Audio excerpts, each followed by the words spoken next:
खरेदी घेतलेली मिळकत एकत्र हिंदू कुटुंबाची होते का? नमस्कार, मी ॲडव्होकेट विशाल गावडे, कोर्ट कचेरी या यूट्यूब चॅनलवर आपले स्वागत आहे.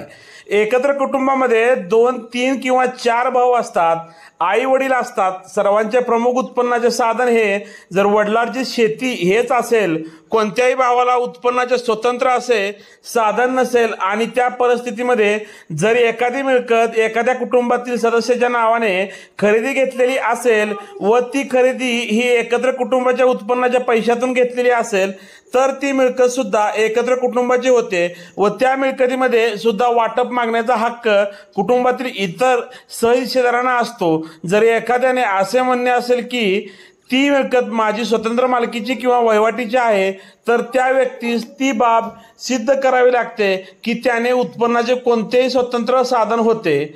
व्हिडिओ आवडल्यास व्हिडिओला शेअर करा. कोर्ट कचेरी या यूट्यूब चॅनलला